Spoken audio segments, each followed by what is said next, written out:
Hey everyone, welcome to another episode of the Searchcast. Today with me is Matt Houchens, the Director of Innovation and Digital Marketing at Gas South and the owner of Gator SEM. Matt, thanks for so much for coming on. Yeah, thanks for having me. So icebreaker question that I ask everybody. What TV, movie, or book character would make a great digital marketer or a terrible digital marketer, and why? Interesting. Maybe this is cliche, but I'm going to go to Mad Men with Don Draper, and and maybe this is going to be a hot take, controversial, but I would say he would be a terrible digital marketer, just based on his character on the show, the things he focused on, that traditional marketing mindset. I think he'd be a tremendous traditional marketer, as we saw on the show, but I think there'd be some struggle to adapt to the digital space for him. You think he was a great marketer or just a really good sales guy? Well, I feel like to be a good marketer, you kind of have to be a good salesperson. You're always pitching something, whether it's yourself or ideas. So, probably more on the sales side, but he knew how to tell a story and get ideas across and get buy-in, which I think makes a good marketer in general. And the aspect of being a good salesperson, I think, goes with that. I think it goes hand in hand. Yeah, no, I think your answer's spot on. I think that storytelling is such a big part of being a really successful salesperson in today's world. It's evolved over time, thank God, right? There's no more snake oil salesmen, hopefully, or less of them. So yeah, totally agree with you there. How long have you been doing digital marketing? Oh gosh, I mean, I built my first website in like middle school back before CMSs, and I remember my first website project was very similar to the IGN gaming space, where I was creating a catalog of all the games and tips and tricks of things I've learned, but it was very like manual HTML, hundreds of files to build like an internal website. And I've just always had a passion for that. I don't know what connected me to it. I've just always been interested in that community aspect of what digital marketing can do and connecting people. But professionally, I would say 2009, somewhere around 2009, I got into more of the career path of digital marketing, but was in insurance before that. So it's a really weird, interesting thing. And actually leaving the insurance industry for some hurricane claims as an independent adjuster let me meet some folks, and we built a community, and then that connected me, and it was just a domino effect. And then before you know it, I was just doing it nonstop and loving it. So you got into it through like just a kind of a mutual connection. They're like, hey, I think you'd be good at digital marketing, or how did that come about? So what was it? 2005. I guess technically I was doing this since 2005, not 2009 professionally, but I didn't really know what I was doing in those first few years. It was a lot of just trial and error figuring things out. But I left a Florida Farm Bureau insurance company to go work claims after Hurricane Rita and Katrina. And while I was out there, I realized it can be kind of lonely on the road. I had my dog, Camper, just working as a young, ambitious, trying to make a name for myself. And then I realized there's a lot of people in the same boat. And there were other communities back then, forums, really huge. And they just weren't as welcoming to new people into the industry. And I was like, this is not the experience I felt should be portrayed. And so I hooked up with a couple of folks that were out on the road that were nice. And I was like, why don't we build something here where we can connect people who are a little bit more friendly and open to welcoming people into the industry. And that was really my first experience building a community. And in the spirit of building that, I was part of some administrator forums, with tips and tricks on how to run successful communities, because I had no idea what I was doing. I was just making it up as I went. And that led me to my next business partner that then got into more of the traditional digital marketing. And we built some communities along the way as well. And, the rest, as they say, is history. Yeah, let's walk through that a little bit. So, digital marketing back then, 15 years ago, or 2000 to 2005 versus now, what has changed? What stayed the same?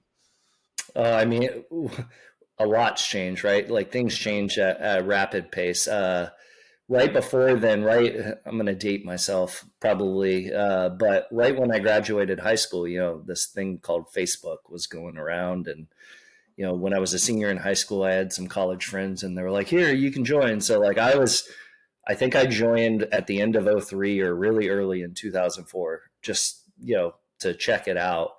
And so a lot's changed with Facebook, as you can imagine, over the years. But I think what stayed the same is that, like, wanting to connect, wanting to be part of a group, wanting to feel like you matter in the spirit of things. So just really tapping into that. And I think Jeff Bezos has said it too. It's like, a lot's going to change. It's going to be impossible to predict everything that will change. You can take some bets, but there are certain things that won't change. And I think that's part of the digital marketing, that, wanting to connect people, wanting to really tap into that kind of mindset, that consumer mindset. I think some of those, the human psyche is very similar. It's just different methods, different channels, tactics these days.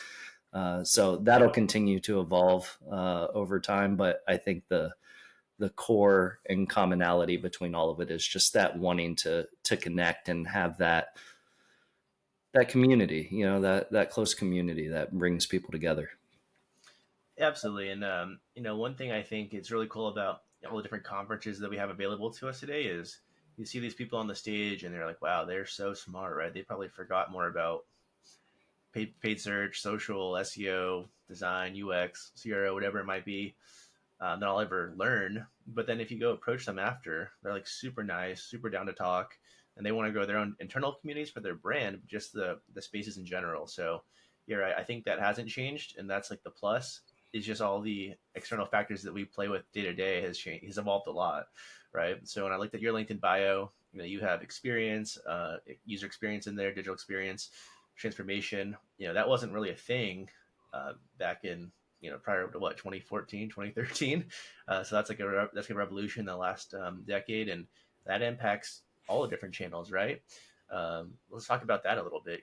Obviously my background is in SEO, a little bit of paid, a little bit of everything, but predominantly SEO, and SEO has evolved a ton over the years, and user experience and CRO is probably at the top of the list of things that are super important now that just never existed back then. How do you think that user experience and like conversion rate optimization plays into SEO, specifically in paid search today?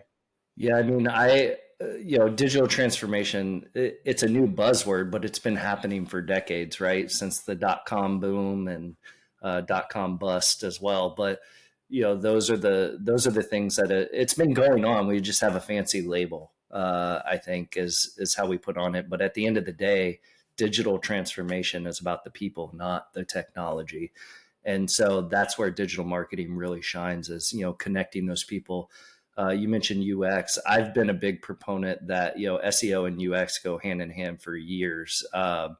In the early days, obviously, it was all about, when I was just getting into it, it was like, can I make this keyword rank number one? Can I do this? Can I do that? But as I've grown and matured in that space, it's so much more than that, right? It's understanding what the user's trying to accomplish.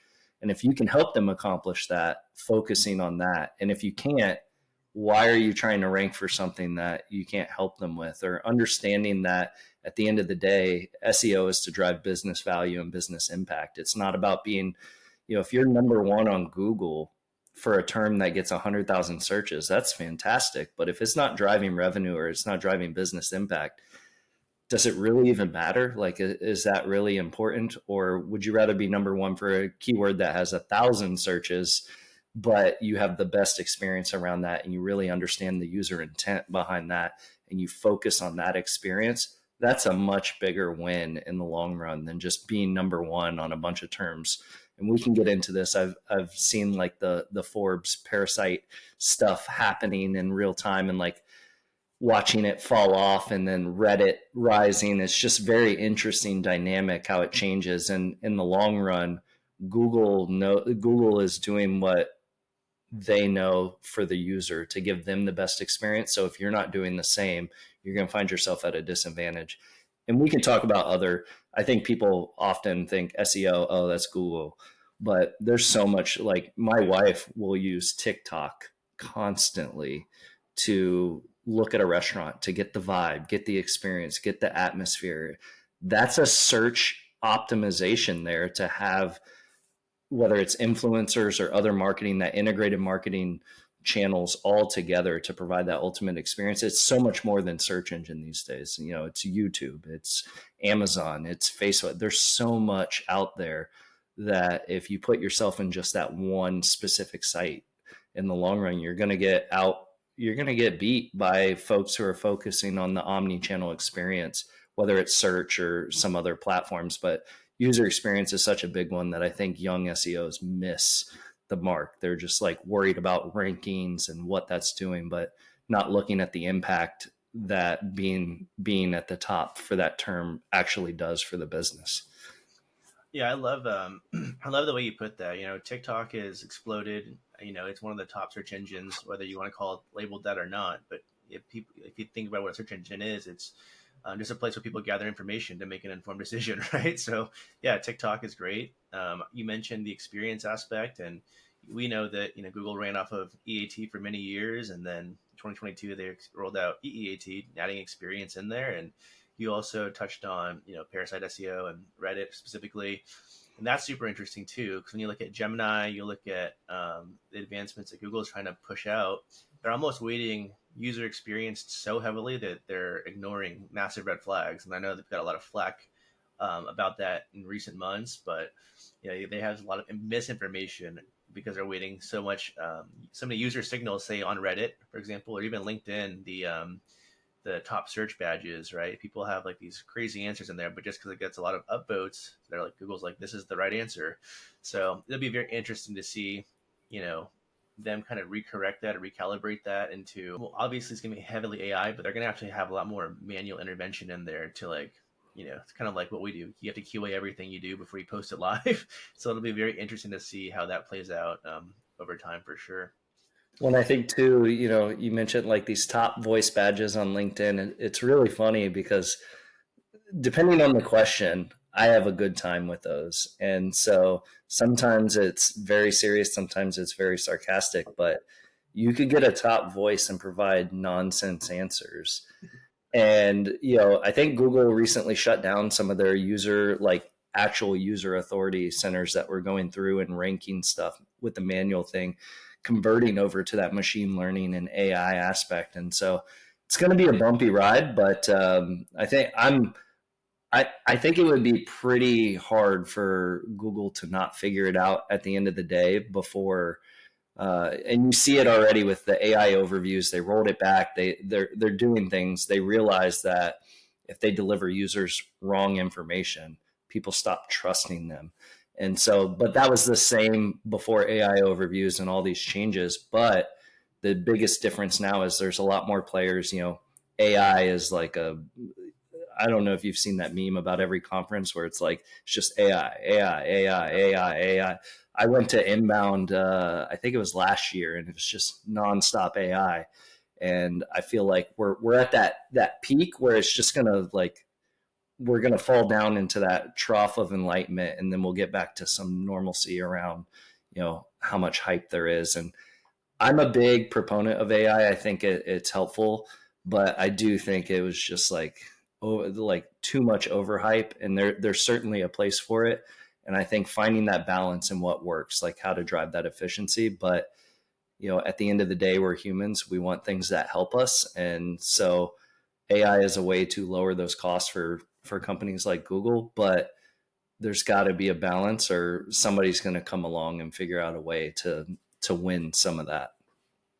Yeah, I'm glad you said that. AI is definitely the future. It's definitely the present for different strategies for sure. But remember MozCon last year, it was a great conference. Just a star stack lineup of speakers, great experience. It's probably my favorite conference, to be honest. I think Brighton was also very good last year. But it was all AI all the time. And I challenged my team. I took my team and I told them, you're going to see a lot of AI. That was just my prediction going into it. But there's going to be a lot of bells and whistles, a lot of cool things that we've never seen before, and you should absolutely take note of it. But I also want you to keep an eye on case studies they're providing with all of these different AI things. So they'll show you a lot of capabilities, but when it rolls out to implementation for what we do in SEO, you're not seeing a lot of success, especially sustained long term. So I gave them that kind of perspective going into it. And then, there was a lot of cool ways to write content at scale. There was a lot of vendors that were promoting AI tools. But when it comes to the slides, not a single person showed any case studies of like, yes, we can do all these cool things. Here's how it implemented. Here's how it impacted the business, right? So Yeah. it'll be very interesting to see how that plays out over time. Now that we are a year out from that, I'll be curious to see this year. I missed MozCon, but I'm going to go to Brighton. I'll be curious to see kind of the actual implementation and how that plays out in real time with actual leads and revenue, beyond just keyword visibility. Yeah, and at Gas South, I have access to some wonderful agency support partners, like big agency support, who are spending countless hours looking into this. And one of them recently said, and I feel like it was a really good way to put it. It was like AI is a great fast track to average, and so but when you think about that, it's like, okay, you can go from zero to average really fast, but you still need to know what you're doing to get that next level. And you saw those studies of like mass AI generated content and websites storming the rankings, but that was short lived. And I would expect, there are ways for the engines to figure out you're writing AI content and various things. You're not going to have long term success if you solely rely on it. I think it can be a support tool. It can be something that helps drive efficiencies and getting to average really fast. Like if you need something quick, like MVP style, like get that up and then let's refine it. But it really takes, you still need that expertise, that subject matter expertise in the area if you're going to drive it, because if everyone's doing it, everyone's content's going to sound the same. And so if you're not providing anything unique in your content, like why would people care about what you have to say? Yeah, and that's what Google has said in the past too. It's kind of like theoretical question, but how many times can an LLM answer the same question in different words while it's still being helpful, right? Like it just Exactly. it makes it tough to compete, if you don't know what you're looking at. So the example I would give is when we talk to website owners and they're in a competitive vertical, say it's a dentist or a lawyer or a plumber or something, and everybody's using ChatGPT content and their website. They used to have one blog a month. Now they have 12, right? And it's all about the same sort of long tail keywords. How do you unclog a toilet or something or whatever it might be? Everyone's writing that same topic and they have just layers and layers of content in there. It's not always internally linked well because, again, that comes to strategy. But they have a ton of content out there. So, I think SEO in today's world is, I think SEO jobs are more safe than ever if you are a true strategist, right? Because that's something that AI can't replace. So if you're good at internal linking, if you're good at building that user search experience along the way, if you're good at the CRO aspect and making the pages designed to answer search intent, if you know what you're looking for, I think your jobs are more safe than ever. If you are what I call like an NPC SEO, where you think that SEO is just updating title tags and meta descriptions and adding image alt text, that is the kind of job that AI is absolutely coming for. So yeah, I think we're definitely aligned there. It takes strategy, it takes experience to understand how to put the pieces together, and to make average websites into great, and then evolve into the best. So totally agree there. What are some ways that you think AI is helpful in like a day-to-day strategy? I think AI is helpful. I've used it for give me a list of 20 ideas to think about. And so to me, it's like a launch pad. Oh, I didn't think about that. But then my mind will go five different other directions with it, but I wouldn't have even thought to go that direction without it. So saying like, hey, I need 10 different ways to talk about X, and it gives different ways, and you refine the prompt. And with like Chat GPT and other models, I think the way you prompt can make a huge difference in the quality of content that comes out. But for me, it's more like let me get an outline, let me get ideas, and then I'll go in and fill in that with my own expertise or go in and do the research. So like when we would write content, for clients, sometimes it would be, hey, I need 10 ideas about property management, what people are thinking about property management. And then I get those ideas. I'd be like, okay, on this idea, create me an outline that has, 6 different sections with top questions that people may be asking about property management, but then go research that or go talk to actual property managers and get answers and, include them in quotes. And now you have a unique perspective where you're putting someone's actual thoughts in there versus just LLM spitting out, different variations of the same information over and over. So to me, that outlining, brainstorming, and coming up with ideas, to me, that's a great use of AI. Or just to like get to average quick. Like, okay, sometimes I've used it to generate images or something, and I'll be like, all right, this is close enough. I can take this to an actual designer and cut down the back and forth of what I'm looking for, but I can still get a high quality professional design of exactly what I want. But they have a nice base to start with. It's like, all right, this is close. It's like 80% there. I need your assistance getting it to where it can be perfect. And so for me, that's how I've used it. Just to do that. Obviously there's fun ways to use it, but for business purposes, that's how I've used it. Yeah, I think that's an amazing answer. It's a good jump off point, right? And whether you have a writer's block or just creative block, because no matter what industry you're writing on, it gets monotonous over time, right? It's like you just kind of get a little bit of brain fog. So it can definitely be that little bit of help, some clarity for you. And I want to shout out Jen Cornwell. She was a guest on the Searchcast. She's VP of SEO at Ignite, but she put me on to a creative way to use it, which is to use it to base your content off the personas. So your client's personas and the data. So you bake the persona in ChatGPT, and then you run your content through it. Like, does this answer the question for this persona? And I think that was a super clever way of doing it. I still like to do it for those like high impact, but also high level of effort kind of tasks. So it might be things like if a website's acceptable to ADA compliance, you need image alt text. There's some really cool tools out there that are pretty good at looking at the image and spitting something out. It's much easier to re-edit some of them that are wrong rather than writing 32,000 image alt text. So I think that's super helpful. So yeah, AI definitely is part of the day to day, but you can't rely on it if you want to make a career out of this to be responsible for all of the work you're supposed to be delivering when it comes to driving actual value, which is leads and revenue to a website. Yeah, you mentioned something about personas, and I came across a tool because of those agency support partners I mentioned. We recently had like an all hands marketing team together, and they were showcasing some things.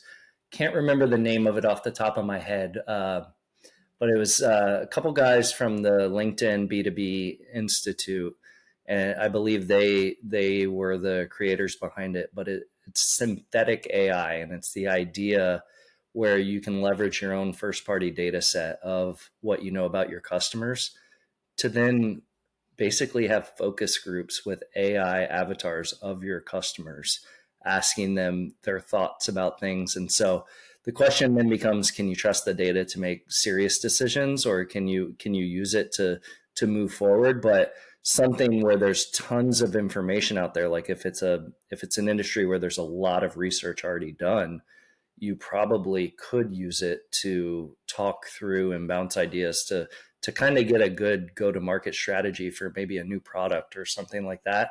It was a fascinating way to think about it. And then there's a bunch of other things talking about, using AI to train synthetic. And so it's like, oh, well, now it's like, now how much can you trust that? But the idea of personas and like utilizing your first party data set to be a personalized AI experience. Like if you can find a way to personalize that AI result based on information you have. Now, caveat is like, don't pull a Samsung and put company proprietary information in Chat GPT. Like make sure you're locked down and you're in an enterprise platform that's not going to share out sensitive information. But if you have access to Copilot, things like that with Microsoft, where your company has protected data, there are opportunities where you can say like, hey, look at all my emails that I've written. Can you write me some emails in the tone of my voice that talk about these things for change management, or whatever the topic could be? But there's certainly some interesting ways to take that persona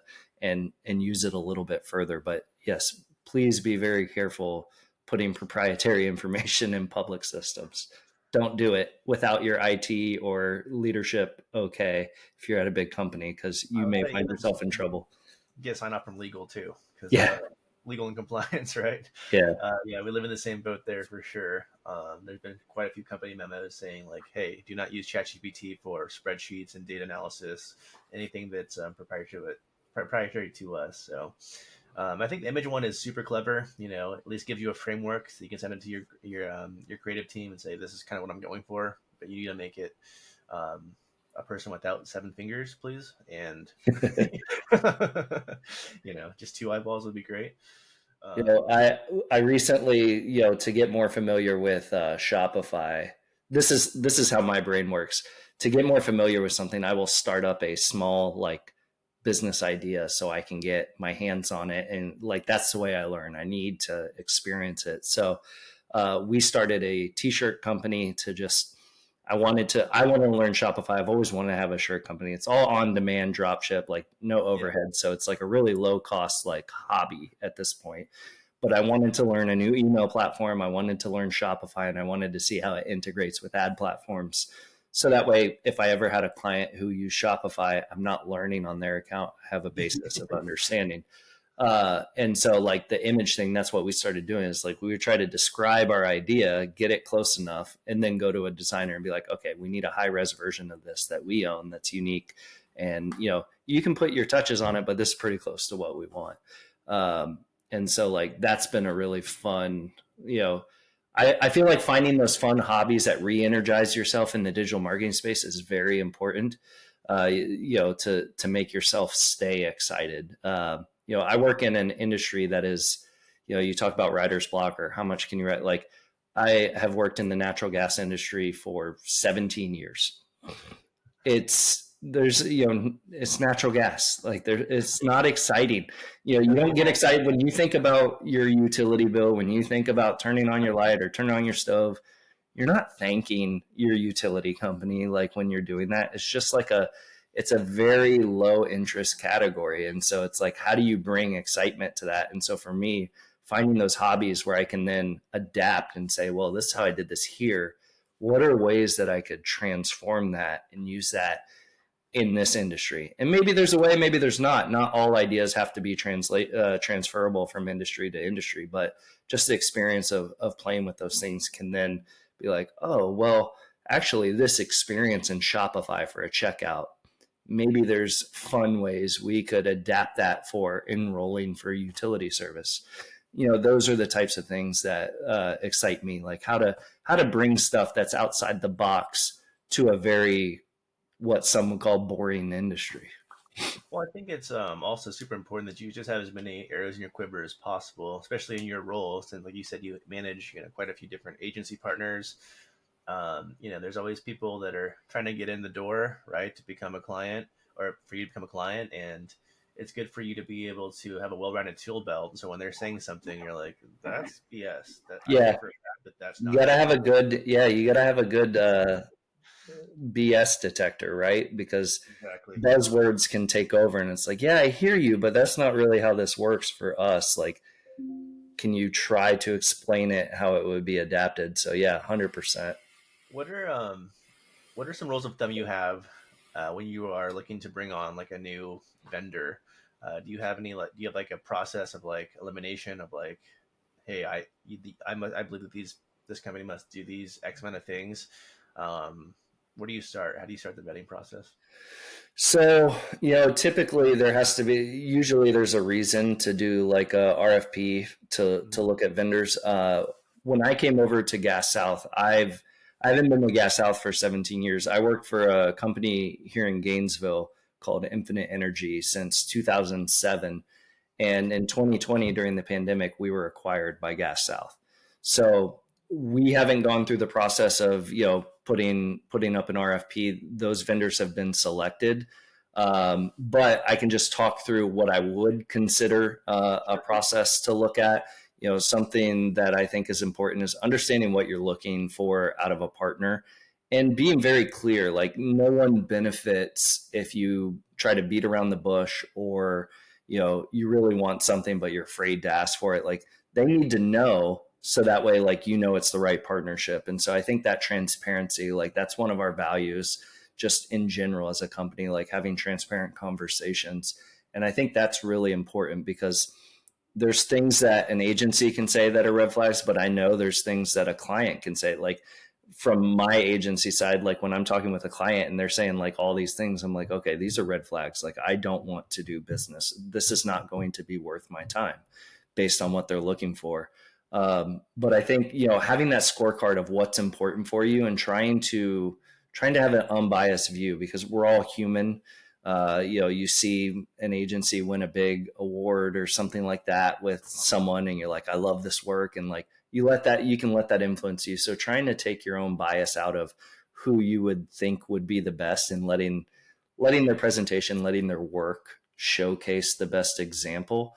I think that would be the number one importance, and making sure like values are aligned and communication styles and what they value and how they work with clients. Like, if you're a smaller company and like your budget is your budget and there's no room for increase, like making sure that that's communicated up front, like, hey, there isn't room for additional like line items on this. Like, we need this budget to be this budget. Just being very transparent about that up front, I think is important to make sure your agency and your partner, because I do truly view agencies as partners. And if they're not going to be a partner of ours and they're just there to collect the check and do the work, it's typically not going to work. So like, I want to know that, that they can be an extension of my team, not just a vendor. Exactly. I think we're super aligned on that. For me, one of the first things I look at is, do they practice what they preach? If they can't do it for themselves, what makes me think they're going to be able to do it for, my clients, my websites, my franchisees, etc.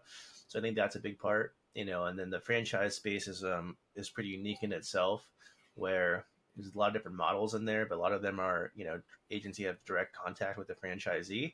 And if that's the case, what your last point there, extension of your team, is super important, right? There's nothing worse than an agency that isn't careful with how they're portraying things. Maybe they have one website or one location, and they crawl the whole site, and they're like, oh well, you have 700 missing H2s or H1s, right? But that's across the whole network, and that's not what they're responsible for. So then all of a sudden, this one person's like, oh my god, my website sucks, we have these 700 issues because they ran some like Mm, low budget SEMrush crawl, right? They deleted yeah. all the pages.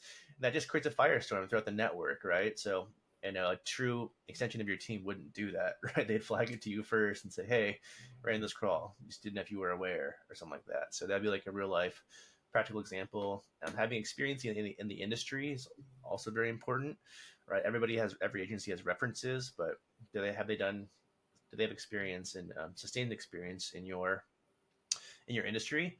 I think during the pandemic, there was also super inflated numbers through paid, through SEO, through social, where it was just a weird time, and everybody had these massive increases post pandemic because no one was spending in 2020, and then 2021 the market started to open up. So if you look at a lot of these agency case studies, they're all during 2021 or 2022, when it was like just a free for all, right? Everyone was crushing it. So Yeah. things And like that. I want an agency partner who's not going to just tell me what I want to hear. They're going to tell me like the way it is, and like we're going to talk through it just like we would if we're a team. Like, I don't want a yes person as my agency partner. I want somebody who understands my business, that can be that extension of the team, and is willing to push back for what they believe in, because like that's how I would want an employee of mine. Like, I would want someone on my team to say like, hey, I hear what you're saying. I think you're missing the mark, and here's why. Like, I want that. Like, and that's a tough relationship gap to cover sometimes, because you do have the leverage as the client in that situation, like especially if it's a high dollar agency relationship. If it's a situation where it's $1 million agency, or you're $1 million client to that agency, and you're telling them so, like, pushing back on that when they know that's a 7-figure contract can be like a really tough spot. But that's how good partnerships and good extensions of the team are formed. Spot on. One of my biggest pet peeves is they don't have a real conversation with you until the performance is struggling and you're calling them out, and they're saying, well, we've been on to do this for months. It's like, well, why didn't you ever flag it? This is why we paid you to be the experts, right? Extension of our team. If we had a big, massive budget, we could hire internal, but we're trying to get the best agency partnerships possible? Those are the tough questions you have to ask. So, Yeah. spot on, man. Totally agree there for sure. And like you said, it is rare. And once you find them, those are the best relationships that you have. You keep them well fed, and they keep you well fed, and it's a beautiful thing. Yeah.